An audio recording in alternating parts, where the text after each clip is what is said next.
guess, our third week of the book of James, and I appreciate everybody being here. We've got a good audience here. If you are visiting with us, we are, like I said, in the book of James. We'll be picking up about verse 7 or 8 this morning.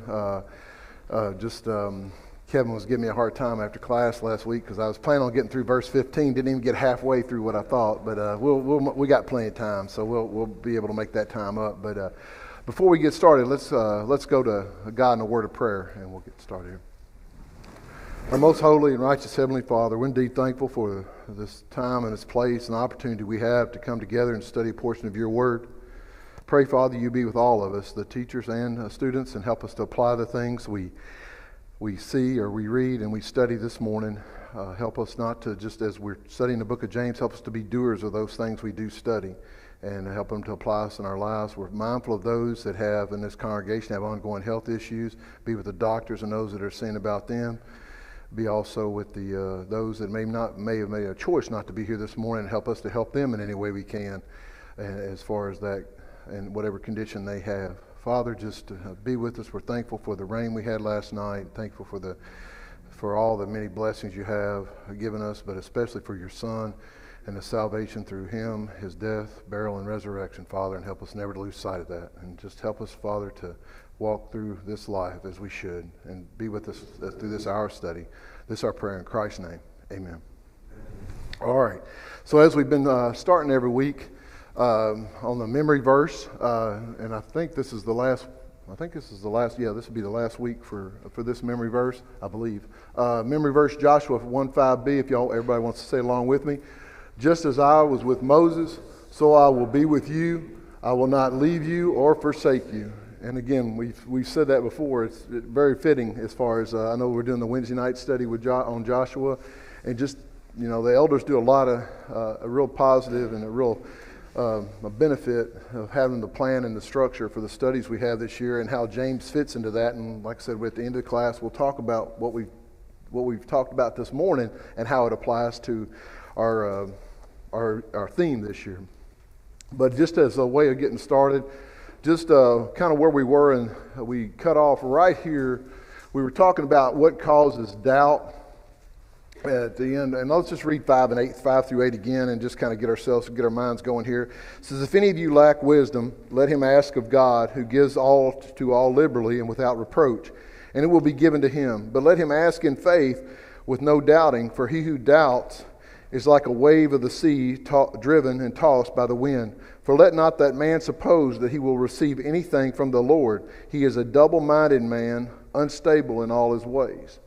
So again, think about this for a moment. So we talked about that. It's kind of where we ended class last week, and it's like, what are the things that causes doubt? I put up here 3: the lack of faith, lack of study, and lack of prayer. But what things in our lives cause doubt?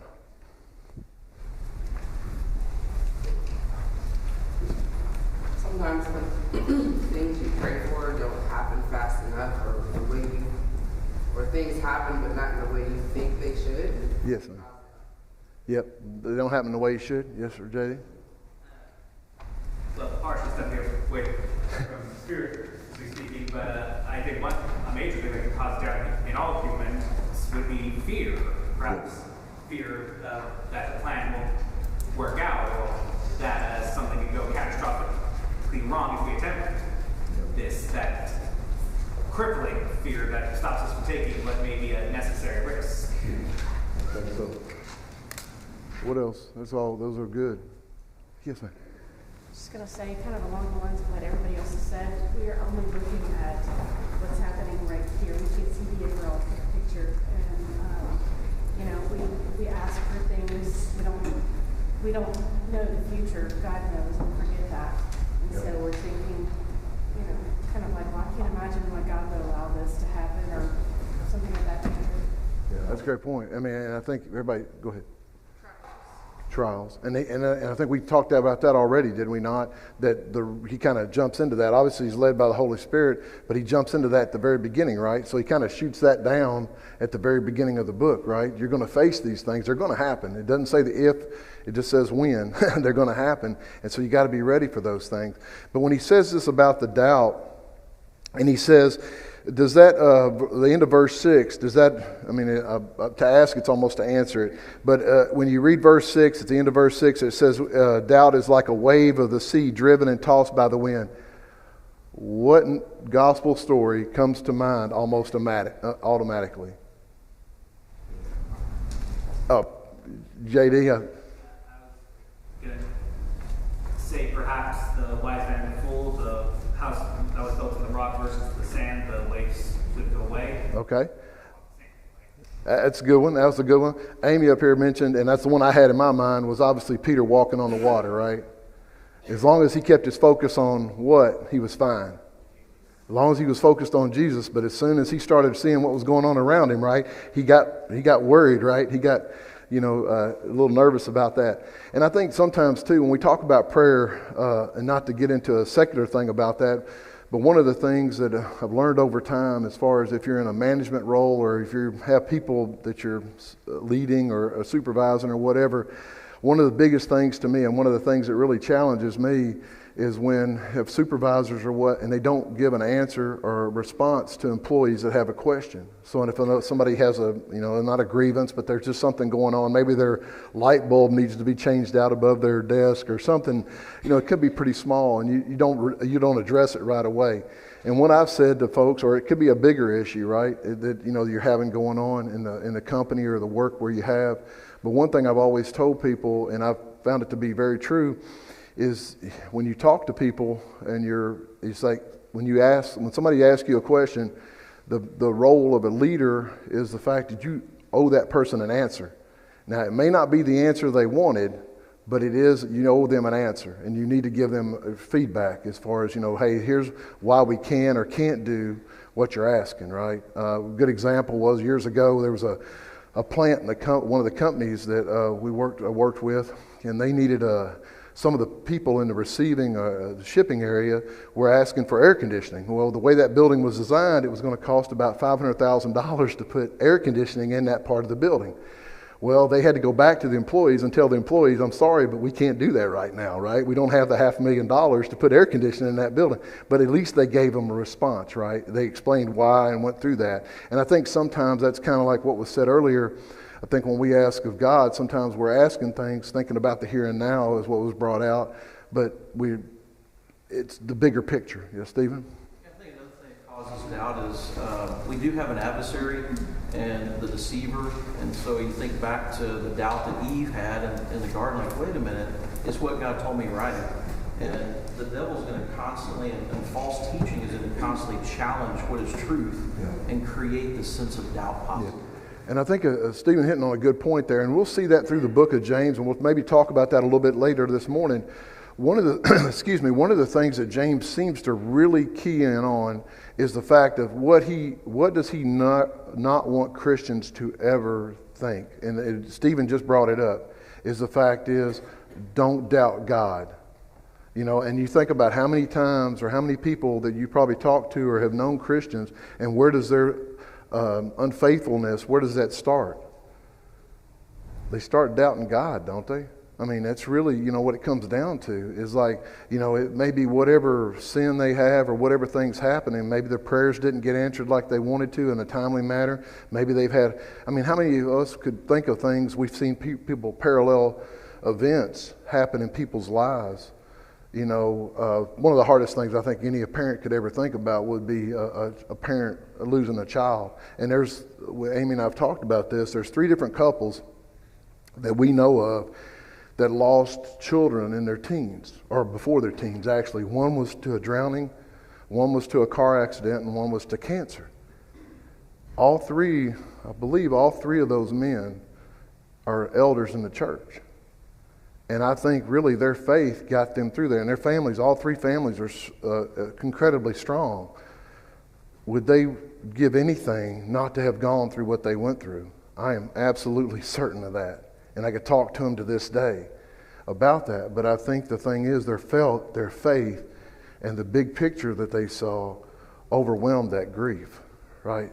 And I think that's one of the things that I think that James just keeps trying to hit home. And if there's nothing else we take from the book of James, I think that's it. That's one of the key things is, don't doubt God, right? And don't make sure we stay in that. Because to this point, if things in this life come up and these sins toss and turn, like Peter walking on the water, things are going to happen, right? But we want to make sure that we don't let that stray us and never doubt God and understand that. We may not understand everything, but that's a real slippery slope when we start doubting God.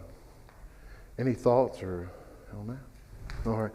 And then the next verse there, and we'll kind of finish this verse 8, is he talks about this, he said, he is a double-minded, unstable in all his ways. And I put up here, what does it mean to be double-minded? What do you think of when somebody says somebody's double-minded? I think of a synonymous term, two-faced, like say one thing to one person and another to another. Mm-hmm. They're basically just switching masks for whatever the situation calls for. Yeah, and commonly, and when we talk about that, in the terms of biblical, we talk about that person being a hypocrite, right? But what else about double-minded? What else do you think about when you think double-minded? Amy? It kind of goes back to what you just said about being tossed by the wind. Yep. No, I really think that. Well, no, I really think that. Well, no, it's like they can't settle on the right thing. Yeah. Somebody had their hand up over here? Yes. But also, like, as someone who can argue themselves out of something or into something, back and forth, like, Yep. and with such a what if cycle and everything, like they can convince themselves of anything either way, and just constantly going back and forth instead of keeping a straight line of a decision and sticking to it. That's a great point. And I think that's where he's headed. I mean, I really think that if you look at the meaning of the word, and we'll talk about that in just a second. And I think it was Stu brought it up, and maybe the introduction, that kind of going down that road is sometimes we know the right thing to do and we don't do it, and we kind of talk ourselves out of it, right? We say, well, I should have, I had a great opportunity to talk to this person. They mentioned they go to church, and I didn't know quite how to bridge that over to where I go, or, whatever the conversation might be, right? And you have this opportunity, and then 30 minutes later, you're driving in the car, and like, really, I had a great opportunity, right? But I think here he's talking about that is like, we're double-minded. And one of the things I thought was interesting, that word actually means, and I thought that means two-souled. And I thought that was a really interesting idea, is that, when we think about the soul, what do we think about? When we think about our soul or our mind, what do we think about? I mean, how deep is that in us? What's that? Spiritual center of our lives, right? I mean, that gets to the core, doesn't it? I mean, that's down to the, that's it, right? I mean, that's to the very center of what we are. And I thought that was interesting. And this is kind of just a little trivia side note, I guess, or whatever we want to mention this. But this word he uses here, the Greek word double-minded or double-souled or two-souled, I just thought this was interesting. One of the things I came across was apparently this is the first time, if James was written, as we think about, was one of the first books of the New Testament written in, say, 45 to 60 AD, this word or this term, double-souled, does not appear in any writings until later in the first and then into the second century. So a lot of the commentators you read and stuff will actually mention that they think that James actually coined this phrase, that he was the first one to combine the Greek words that here calls double-minded or double-souled. I just thought that was interesting to say, because it's used, and I wouldn't throw you all the numbers, but there's a ton of later first century, secular writings that the writers used this term, double-minded or double-souled. So apparently it was a big deal. It was a big issue, and it was something that was recognized. But in Scripture, I believe it's just used here, and I believe that's right. And then chapter 4, verse 8, in 4 verse 8, he mentions, draw near to God, and he will draw, James 4 verse 8, draw near to you, cleanse your hands, you sinners, and purify your hearts, you double-minded. And so I believe that's the only two places, like I said, in Scripture that term is used. But again, just that idea of, going back, like Amy said, going back and forth in the wind, right? You just whatever way. How many times you work with somebody that, maybe you talk to them about, something, maybe you're having a spiritual conversation with them, and then just a little while later, you see them with a coworker, and they're in the midst of a very, say it's telling a dirty joke, or it's, in a crude conversation. You know, and you see them playing both sides of the fence, right? I mean, it's just like there's no, and again, that's where a lot of our influence comes from too, right? You know, as far as people understanding and seeing who we are. Yes, sir. You know, a lot of times we'll use a phrase like sitting on the fence, or 1 foot in the world, 1 foot in the church. Yep. And so, you know, trying to have it both ways. Yep. And I think that might be getting close to what he's talking about. Yeah, I agree. Stephen? And he uses it later on in James 4:8 again, right? He says that that's a sinful thing. We shouldn't be double-minded. We should purify our hearts. Yep. So it's impurity. It's mixing. Yep, exactly. And he'll talk about that a little bit later on in chapter 1. Yes. Something I think about that I know I've struggled with before and can still struggle with is like accepting things that I will not know and accepting that it's like I have to let go of that thing. Because I remember having a specific prayer of like God help me to know. And then like I was so distressed about this thing that I could not seem to get. And at some point it dawned on me like the answer is you won't know.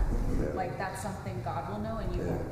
And so accepting what you're able to understand, what you're not. I tell you a story on myself. When my father-in-law, who's passed away now, he was a great man. I just loved him to death. He helped me actually see the truth and understand and truly obey the gospel when I was first started dating Amy. And one of the times, though, after I'd been a Christian for a while and we were still studying together, one time to that very point, we were in a passage of Scripture, and I forget what we were actually studying, but we were talking about it.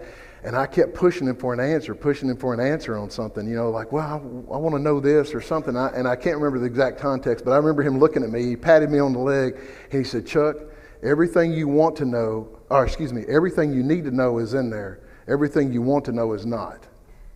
And that has always stuck with me, right? I mean, you think about that for a minute. That's what the Bible gives us. It gives us everything we need to know, but not everything we want to know. You know, I mean, how many of us would want to know more about the relationships of James and Jesus, right? How was that, you know, growing up, you know? And there's just multiple things that you'd love to know. But to me, that's one of the, you know, to that point is like understanding that. And I think that's really where, when you get into that and if you can't come to that resolution that there's things I'm not going to know on this side of heaven, that's where I think sometimes that doubt and those things that seed gets planted a little bit. Yeah, Hugh? The definition that we commonly use in Hebrews 11:1. These things that we can't see, but we believe them anyway. What the true meaning of faith and the true basis of faith is trust. It's understanding all the things that we've been given by God that we sometimes gloss over because they're just common things. And it boils down to whether or not we're going to be faithful, whether we're going to be true, whether we are going to be singularly focused, or if we're not. Yeah, and that's really, I mean, to like an old expression, I don't know if I used this in the introduction or not, but I think I did. But it's that old expression, and I don't know if they use it in Texas, but they use it in Kentucky a lot. It's the fish or cut bait. And that's really what it amounts to, right? I mean, it's like, what are you going to do with it? You know, when you come to God, God's not changing, and we're going to talk about that a little bit later on this morning, and in chapter 1, when he talks about the no variation and no shadow, and then God's not going anywhere, right? Now, what we do with him, yeah, that's what we have to decide. So, all right. Any other thoughts before we move on? It was all a good discussion there. All right, and then. So when we moving on here into verses 9 through 11, let's read those and then we'll make a few comments in them. It says, "Let the lowly brother glory in his exaltation, but the rich in his humiliation, because as a flower of the field he will pass away. For no sooner has the sun risen with a burning heat than it withers the grass. Its flower falls, and its beautiful appearance perishes. So the rich man also will fade away in his pursuits." So the idea here he mentions is, it just seems, again, kind of opposite to what we normally think, right? The poor in his exaltation, the rich in his humiliation.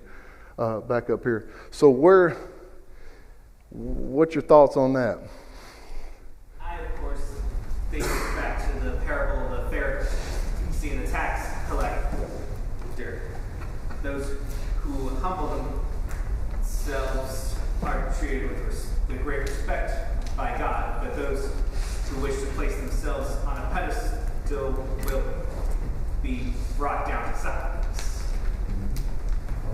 Stephen? It seems to be taking the viewpoint that everything physical from the viewpoint of what's eternal. So if you're looking at your spiritual life, things here, whether you're impoverished here physically, you're elevated because you now have everything that the rich man has. If you're both Christians, you're both serving him. The rich, his is going to be over in his life. Everything he's pursued, everything he's given his life to is going to wither away. So it's a great equalizer, really. And there's more responsibility sometimes, even on the rich man, to do with what he has in a way that would benefit others, so that he can be acceptable to God because he has the opportunity. Yeah. So it's a greater level of maybe burden too for him as a rich man. Yeah. What are the thoughts? I think you spot. Yeah. I think back to Matthew chapter 19 where it talks about the rich young man. Jesus is telling him that he knew all the commandments and everything, but he said in verse 21, "If you would be perfect, go and sell what you possess and give to the poor." Some of those people in the New Testament couldn't do that. I think one of the best inspirational quotes I heard was from former NBA player Shaquille O'Neal. He said, "Just because I have all this money and everything doesn't make me a better person. You can be rich and be totally nice and everything, but I've met quite a few people who have a lot of money and everything, but they're not really nice people." And we're supposed to not be double-minded, like I said earlier. We're supposed to focus on heaven, not on things of this earth. It's just like that. Yeah. It'll pass away. Yeah, and I think when we talk about the poor and the rich, what perspective do we use on both? When we talk about somebody, when any of us read this is, I don't know if this is going to make, hope I asked this the right way, but what's our perspective on what's poor and what's rich? Physical only, not the spiritual. I mean, a lot of times it is just, it's the physical only. But I was also thinking about, the old joke was, about what's middle class. That somebody makes $1 more a week than you. You know what I'm saying? So I think sometimes when we rationalize who's poor in this world and who's rich in this world, it's really a matter of where you sit financially, right? And where you're sitting. But again, to that point, what Stephen was saying is he's bringing this to the spiritual, that, in God, we're all equal, right? I mean, it's like if if you're a Christian, you're doing what's right. We're playing on a level playing field, right? I mean, we all may have different attributes and may have different strengths. Some have it doesn't take a lot of money to send cards or make phone calls, right? It doesn't take a lot of money to talk, or it doesn't take any money to talk to someone you run into, in public. So there, that can, it doesn't matter. But again, like Stephen said, if you have benefits, if you are financially benefited in this world, then you have opportunities that some people that don't have as many don't have. But at the same time, at the end of the day, we're on a level playing field. And I think one of the things I read, and I thought it was pretty interesting, sometimes. And I think maybe this goes back a little bit, could go back to a little bit about the unanswered prayers or things not happening to us. What's a weakness that in a poor person's relationship with God, if they don't have those things, they see the rich man with all the things that he has in this world, what's the temptation of the poor person? What's that? Envy or that. And so they have that they may have that struggle. Now, what's the temptation if a man is very wealthy and he has everything in this world? What's his temptation? What would be one of their temptations? Self-reliance. They don't need God, right? So one person's kind of like, well, God, why are you doing this to me? The other person's like, I'm good. You see? Exactly. It'd be selfish of it. That's right. So I think I think the idea, and I think the way Stephen put it, that equal, putting us on a level playing field there, I think is a strong way to put it. God's no respecter of persons. Yes. And he's fixing to make that point in his Yes, sir. Yes, sir. Very much so. It says, what is said about the rich and their possessions? We read that verse. What is said about them? How, the temporal nature of them, right? What does it say? And this may be a little different for us, right? Because he mentions talks about in verse 11 there, because of the rich and because of the flowers of the field, he will pass away. I thought it was interesting. Some of this, it says, verse 11 says, for no sooner has the sun risen with the burning heat than it withers the grass, its flowers falls, and its beautiful appearance perishes. I thought this was interesting. I probably read this verse, I don't know how many times over the years, but I never really read about it or anything like that. But picture this, and I wish I probably should have put a map up, but I didn't understand this until I read this in a commentary. But the fact is, in the Jerusalem and the Israel area, what's to the east of that area? The Jordan Valley, but east of that, it's desert. And so apparently, in the rise of the sun, it's known, that area is known for having these hot east winds that come from that desert area and come into the Jordan Valley, into that area. So picture that, you know, if you're in that area that's beautiful and lush or whatever, and then you have this hot heat coming off this desert heat. Now, I've never been truly in, well, I've been in Arizona a couple times, and I guess that's about as close as you can get sometimes. But you know, I've never been truly in a desert to understand that heat. I've never been to the Middle East, but you can imagine that, right? You can imagine that heat overtaking it, and just how any of us that ever had flowers. I'm not a person, but you know, that grows much. But if you've ever had flowers or whatever, what happens to them if you don't water them, especially in this Texas heat? They don't last long, do they? They will. Stay out. Yeah, or if you had a tomato plant. I know I was going to bring up tomatoes one more time for you, Rich. But if you have, they don't last long, right? I mean, that's the nature of. Amy, what were you going to say?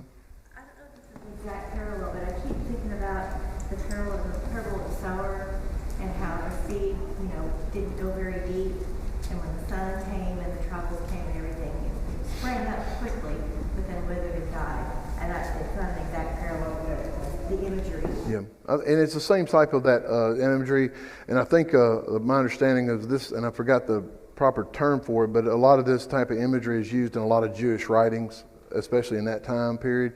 And so that's part of the reason for what you have here. But again, that idea, they are temporal. And this is one thing I thought was, anyways, and I looked this up, and I just, you know, again, that's my way my mind works. And I didn't think about the timing of this, but in 2000, so we're in 2024, right? So in 1924, you think about what big event had not happened yet in 1924. The Great Depression, right? So if you read, and that was pretty, and you may have come across this list, and I didn't put it up here. I wasn't going to, you know, spend the time in class to talk about it. But if you go back and you're on your own time, if you want to look up, probably the only two men that I found in the list that I read that any of us, I think, would know were John D. Rockefeller and Henry Ford. The other 10 or 20 men that were probably the wealthiest at that time, most of them went bankrupt at the Great Depression. Some committed suicide. Some of them very famous, or a couple other famous men or names that I recognize. But again, those are about the only two men out of this most wealthiest men in the world 100 years ago that even kept their wealth 10 years after that, much less are known in history some 100 years later. And so I just thought about that as far as, you know, we think about the temporal nature of wealth, right? And we think about, I guess, an Elon Musk or Bill Gates or any of those guys that have just a huge amount of wealth. Yes, sir? I was just going to say that there's surely a temporal nature of wealth, but we each have a temporal nature as well. Of all those 100 men you looked up, they're all dead. Yes. Oh, very true. Somebody else has their money if there's any money left in the family, right? Yeah. Yeah, very true. That's a very point. Yeah, so exactly right. Yeah, what is that? The old thing goes, there's no trailer hitches on hearses, right? I mean, that's, you know, so the idea there again is the temporal nature of that. And then let's go on to verses 12 through 15. It says, "Blessed is the man who endures temptation, for when he has been proved, he will receive the crown of life, which the Lord has promised to those who love him. Let no one say when he is tempted, I am tempted by God. For God cannot be tempted by evil, nor does he himself tempt anyone. But each one is tempted when he is drawn away by his own desires and enticed. For then when desire has conceived its desire has conceived, it gives birth to sin.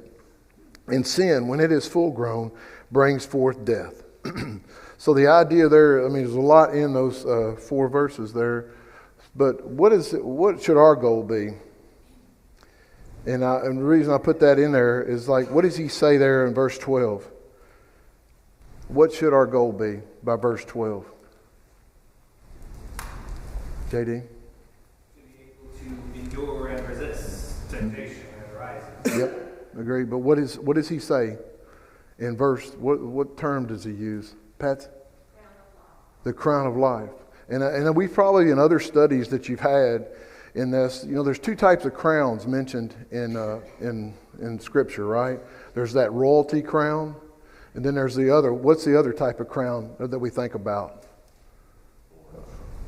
Huh? Well, crown of thorns. Okay, there's a third one. But no, Paul uses it a lot. Victory crown. That's what I was trying to go for. Is that a lot of the sports analogies or that type of thing of the Olympic Games and that type of thing, and that's the term used here. There was 2 different Greek words for either a monarchy type crown or a victory crown of some type of sport or a victory of that. That's the crown that's used here. Is the idea of is the idea of being a crown of victory. But now he talks about, though, he goes on and he goes into great detail in these next 3 or 4 verses here of what happens in the stages of temptation. And what does he say? And I'm just going to, I don't know if everybody, when we first started the introduction, I talked about, the idea of as a doer of God's word, if we have the ability and we have an opportunity, we have the responsibility. Yeah, I'm sorry. Before we get to that, he uses the term, blessed be the man who remains steadfast. And in verse 2, count it all joy when you suffer these things. So it's a continuation of that thought. Yes. That expect it, embrace it as far as endurance is concerned. Yep. That's spot on. I appreciate it. And that's very true. He does. It is just a continuation of that. But then also the idea, and it goes back to what was said earlier, is to not get hung up on the spirit, the physical, and it's the spiritual. Just like he just talked about the physical man, and any wealth that we have on this earth is going to be temporal. Same thing here goes. This crown of life is that the Lord's going to give is that eternal blessing that we have. All right. Anything else for you? Yes, sir. Make no mistake, it's telling us that God never tempts us. It's only our own desires. Yes. Our own desires bring us to our temptation. We fall to our own desires when we are tempted. Yes, and he's going to drive that point home in these next 2 or 3 verses, the fact of where that comes from. And again, it's on us, right? It's not going to come from God. And again, this is another thing, that if we have things happen in our lives, and I'm sure we can still, think about those things. We see people throughout our lives that, go through the same situation. And I mentioned that earlier, and I kind of got off track talking about the folks that we had known that have lost children. But there's probably other people that would devastate them, right? I mean, that they would not see the big picture. They would not see the end goal and have the faith, and then may have lost their faith or turned to something, to try to forget it or mask it or whatever like that. And so I think that's where, again, that is on us and understanding, what we do with that when do we have that desire, and what we do with that when it comes about. Yes, sir. Lee? It is interesting here.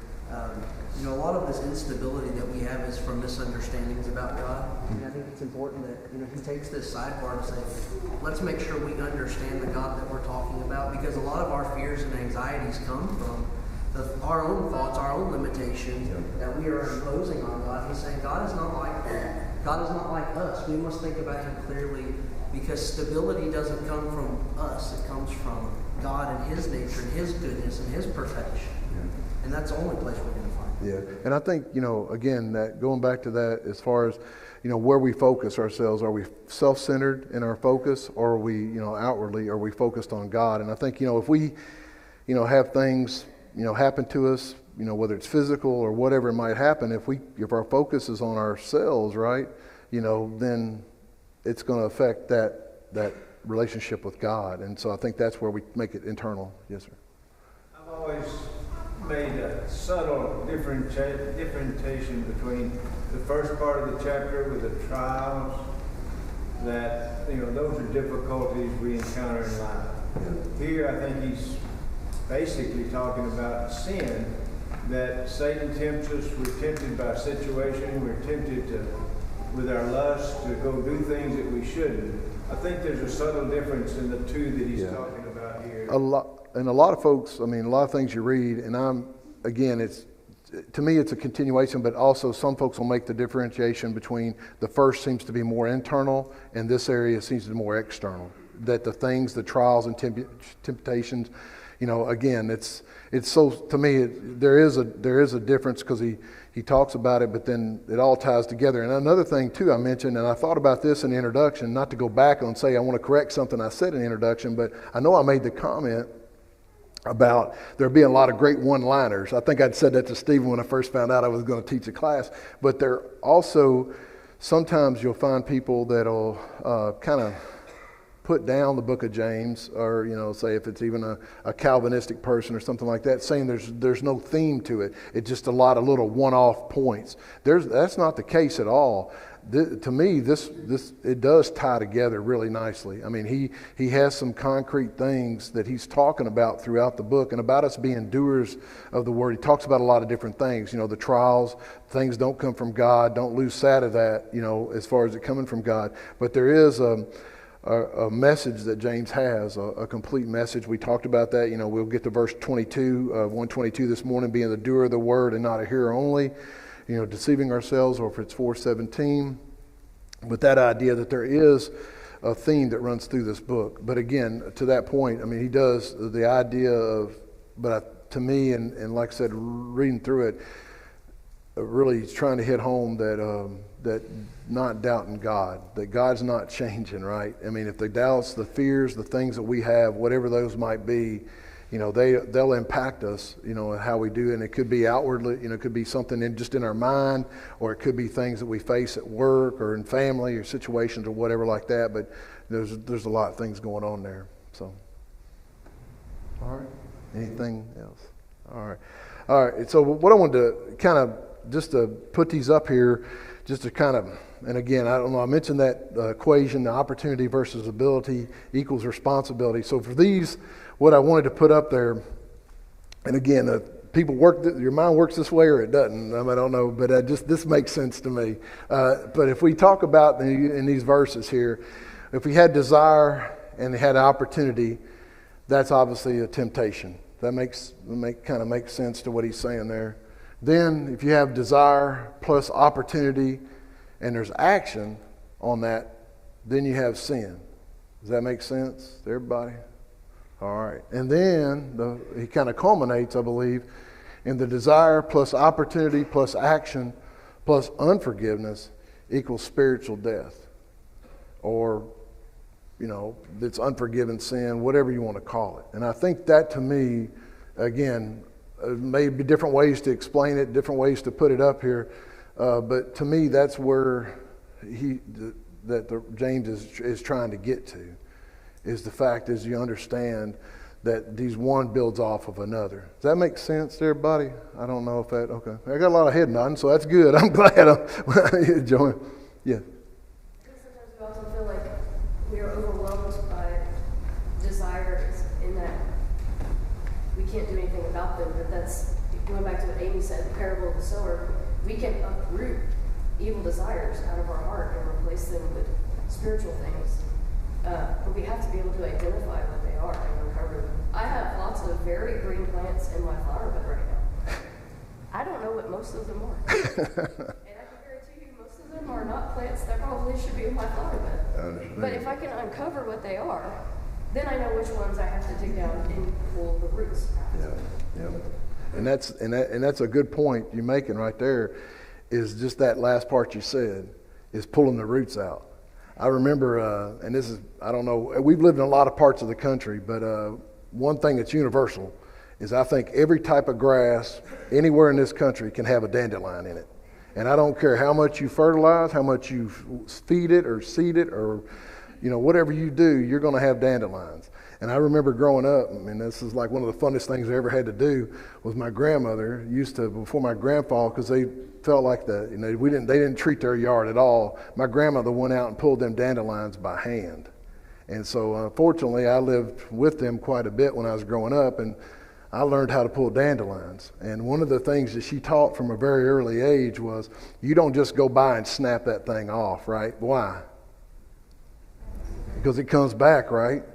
You had to go down and you had to pull it up kind of half slow, just to start. So you pulled the roots and all up, right? So that plant's not coming back up. And that's exactly what you're saying, right? I mean, that's exactly it. I mean, so you got to replace and that good with that bad. And another thing, I'm picking on my grandmother this morning, I guess, but one other thing I think about this as far as replacing good with the bad, unfortunately, when I got in trouble quite a bit when I was growing up, I was just, I guess like most little boys, I got pretty mischievous, I guess. But one of the things that she used to say, and it used to drive me crazy because I didn't understand it when I was little, but she would when I knew, it's like most kids, you're in trouble with your first and second name gets used, right? And so when she would get real mad at me, she'd sit me down and say, Charles Robert, if you would just do what I told you half the time and not get in trouble the other half, we'd be fine. Now think about that for a moment. So basically she was just trying to she needed a break is what it amounted to. But the idea was that, just the idea of what we do. And to this point, and the reason I wanted to put this up here in this way is to what we were talking about is I don't know that we can do anything about that opportunity, right? So things happen in our lives, right? Things happen, right? Or it may be, but we can stop this at any point, right? We don't have to take that desire and that opportunity, that temptation may happen. But that action is really the big one. It's once we can stop it there, right? And then obviously on the last one, if we do sin and we've committed that sin, then obviously we want to take care of that sin, right? We don't want to end up, because we want to go back to what he was saying there in verse 12 of that having the opportunity, that crown of life, right? And so we don't want to put that in jeopardy. So, any other thoughts on this section? I know we're not going to get through the chapter, but we'll be all right. Into our house 2.5 years ago, and that yard was an absolute wreck. Yeah. So I have this guy come out locally. He puts down, he's part of it every about 6 weeks or so. And over the last year and a half or so, or two, he has really started to make my yard really nice, do what it's supposed to do, do what I want it to do. Well, I was mowing yesterday, and I could go along and find some of those weeds and pull them out real easily. Yeah. Because the fertilizer had been done. It doesn't happen overnight. Yeah. It takes a while. Yeah. The grass has really started to take root and is choking out those weeds that I don't want in the yard. Yeah. So just kind of making that parallel. Yeah, that good. Yeah. Joanna's flowers and yeah. the dandelions and stuff. I don't have to go out there and get on my hands and knees. Yeah. Do a bunch of hard work every single time, because I've done that work over time. Yeah. And someone else has fertilized that over time. So now, when those weeds or the trials and temptations come along, it's really easy to get those out, because it's steady work, consistent work done over time. And it should get easier over time for all of us as Christians. Yes, sir. I think going along with what Troy said, those formulas I think are great, but that desire up there, as we mature, that desire should decrease. We should be able to better control that desire, and those things not be that much of a challenge to us. And in fact, we use that word desire most of the time we use it in a negative sense, right? I think a lot of times, but we can also desire those good things, right? I mean, and those good desires should outweigh those negative desires, right? So, yes, you. The fourth formula that's described in verses 2 and 3, and that's desire, opportunity, rejection of that sin, which produces steadfastness. Yeah, that's a great point. Brother Dick said, what it does, it gives us the confidence. Maybe not, it may not always be successfully done, but it gives us the confidence that I have withstood this sin once. Yeah. I can do it again. Yeah. It's like training for a marathon. Yeah. You don't go and run the marathon the first day. Yeah. Run 2 miles. I could run 2 miles. Yeah. once upon a time. And then next time maybe it's 2.5, Yeah. or 3, or 5, or 7. But you get the confidence that I can do this, Yeah. and now I can be steadfast in that and possibly other things. That's a great point. And I think, too, to kind of tie it in, and again, this is very to the individual, but also I think to that point of watching other brethren, too, go through those things, right? I mean, if we just kind of sit here in a vacuum and we don't learn anything from what brethren are going around us, whether it's here at West Main or folks you know in your life, in your family, in your whatever it might be, you know, we got to learn from each other, right? You know, we got to know each other. And that's one of the things about, you know, coming together and studying together and talking through things like this is that we build each other up, right? And we all have a story, right? We all got here differently this morning, right? As far as, you know, what brought us here. We're here, though, and that's a good thing. And but, you know, we've got a lot to teach each other, right? And I think that's one thing. Sometimes you get this, and a young man we knew up in Ohio, he was a little, you know, talking about him, and I remembered him. You know, he got in some trouble there in his late teens, and he was posting some things, and I remember talking to him about that, and I was like, man, I thought you don't realize what an influence you are. You know, Miles was a freshman in high school at the time, or something like that, and this kid was in college. And I said, man, you don't realize what an example you are to all these kids in high school right now. I said, you put something like that on Facebook or whatever it was at the time. I said, you don't realize what influence you're having. And he was like, and he really had not thought about himself as a, you know, influencer of anybody, right? Much less, you know, my son and some other young men there at that congregation. And I was like, you know, you're not affecting yourself, man. This is not acceptable. And so he got himself straightened out. But again, I think that to that point, we got to learn from our mistakes, and other people are going to see those things as well. So, all right, we just got, I think, just a couple of minutes left.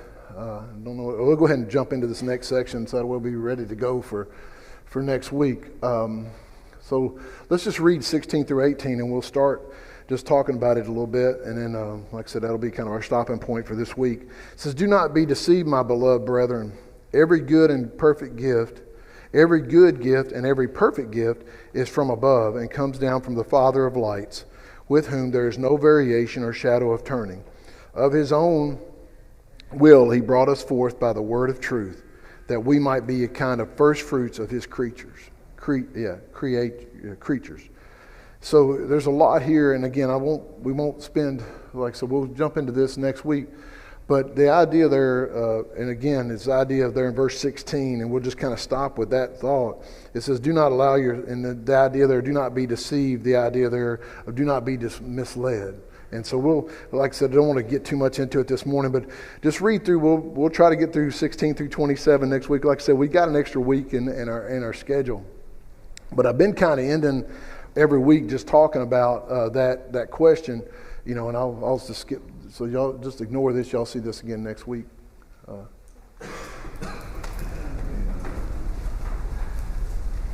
just skip to the question there. I know I've got it down here somewhere. Yeah. How does what we discussed this morning, how does it fit into our theme? Being steadfast, immovable, and always abounding in the Lord. I think every week this is a pretty easy answer, right? JD? Well, to be misled, well, it applies perfectly to this. We have to, though we're moving on this path, we have to remain rooted to it, anchored. Is that going to be easy? But it's the path that gets to where you need to go, rather than where you don't want to go. What about anything else that jumped from what we studied this morning, Stephen? Enduring temptation, steadfast, immovable, always abounding. You endure it. You're steadfast in your endurance. You don't fall prey to it. Moderate the desire as you mature, like Jim was talking about, and you eliminate the opportunity as much as the best degree you can, so that you will be steadfast and immovable, always abounding. I think definitely that, and that's. We'll end on that one. I won't say. I will leave it, and we'll pick up verse 16 next week. Thank y'all, everybody. Appreciate it.